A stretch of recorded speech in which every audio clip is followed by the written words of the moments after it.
Vas-y. Salut, c'est Maëlys de Cook & Chain. Et aujourd'hui, c'est pas moi qui fais la vidéo, c'est Ali qui vous parle de cette semaine de décharge. Ouais. Allez, checker ça.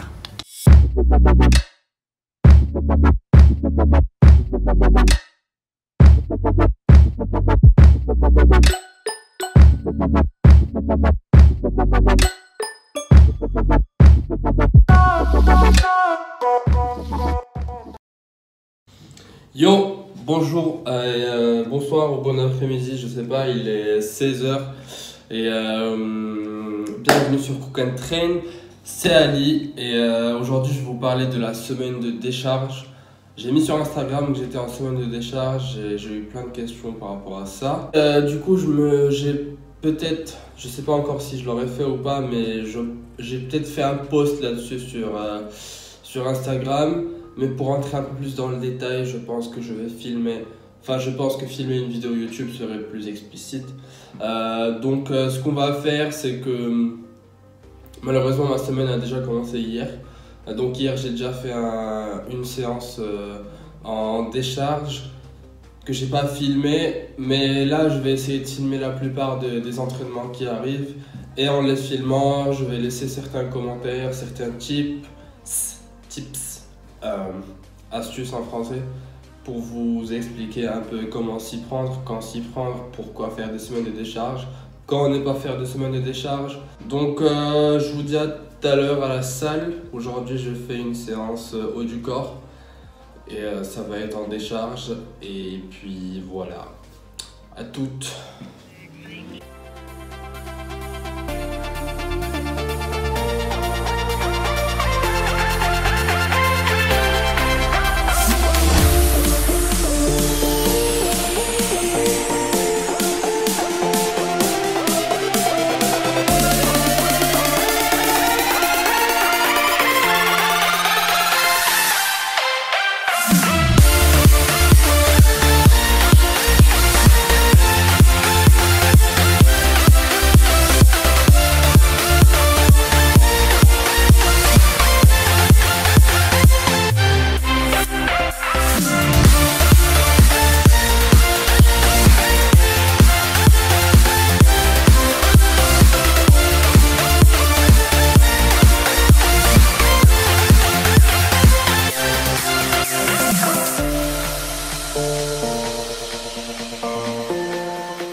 Hop. Yes.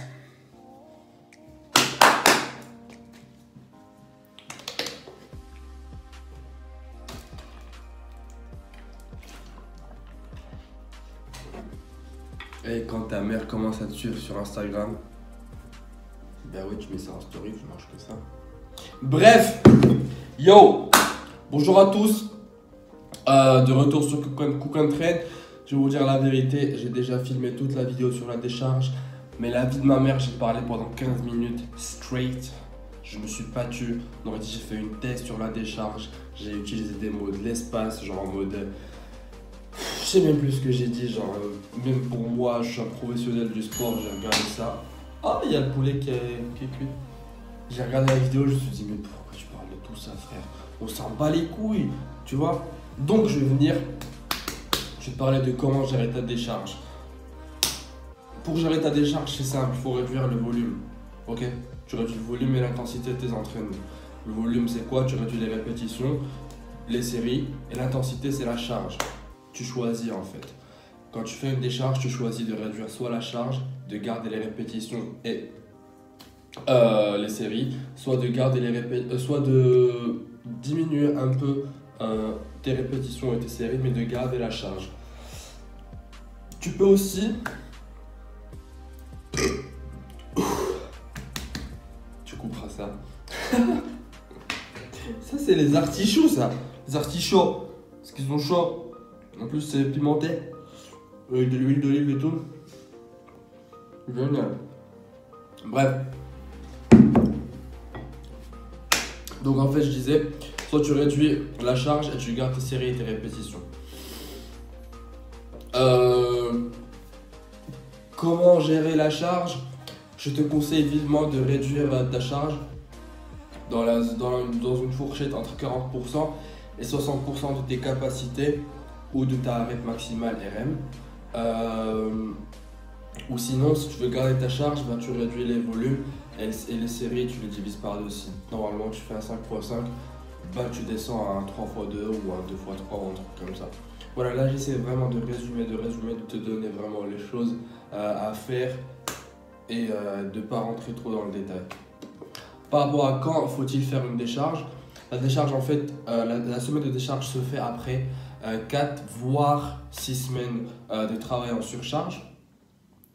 Après évidemment un travail en surcharge, il doit être intense, à haut volume, donc on est vraiment sur des charges supérieures à 70% de ta RM. 65% de ta RM, voire 70% de ta RM, et un volume assez élevé avec beaucoup de séries, beaucoup de répétitions. Après, bien sûr, on ne va pas faire 40 répétitions par séance, mais quand même, 40 séries par séance, mais quand même, il faut avoir un volume assez haut. Voilà. Comment savoir si on a besoin de semaines de décharge? De mon expérience personnelle, en tant que pratiquant depuis 6 ans, et en tant que coach aussi, j'ai remarqué qu'il y a quand même des signaux qui sont assez communs. Le premier signal, c'est vraiment la perte de force. Le volume sur tes séances en fait commence à réduire, même quand tu es en semaine de surcharge, parce que tes charges diminuent, parce que tu commences à perdre un peu de force, parce que tu commences à rentrer dans une phase de overreaching. Je sais pas ce que c'est qu'overreaching en français. Donc il y a le premier signal où tu commences à perdre tes perfs. Le deuxième signal où tu ressens un manque de mobilité au niveau de tes articulations. Genre normalement si tu es très très mobile des épaules, là je suis super mobile. Je pense que pendant ma semaine de décharge, avant ma semaine de décharge, j'avais vraiment perdu de l'amplitude sur mes mouvements. Et puis tu te sens très rigide sous les barres. Si tu peux le savoir ou pas, ton battement cardiaque, moi le mien il a augmenté de 3 battements par minute. La semaine avant la semaine de décharge, en moyenne ça a augmenté 3 battements par minute, donc c'est quand même un truc à prendre en considération. Et le quatrième truc, c'est que physiquement j'étais un peu plus plat, mon corps n'assimilait pas trop les nutriments que je lui donnais, donc ça aussi pour moi c'est un signe que physiologiquement j'ai assez altéré de paramètres avec mon entraînement intensif, donc il faudrait peut-être prendre une petite semaine de décharge. Voilà. Ouah, je suis bizarre sans les lunettes. Les gens sur Instagram me demandent souvent ce que je mords. Parce que si tu vois mes stories, tu verras que j'ai toujours un truc dans la bouche. C'est soit mes écouteurs, soit mon pendentif. Que je sais pas si tu arrives à le voir. Attends. Et ça, c'est un cadeau que ma mère m'a offert pendant mon anniversaire, qui est le 8 octobre. Et j'ai mangé du fromage. C'était de la vache qui rit. Parce que moi, j'ai encore 10 ans. Bref. Il y a des post-it partout.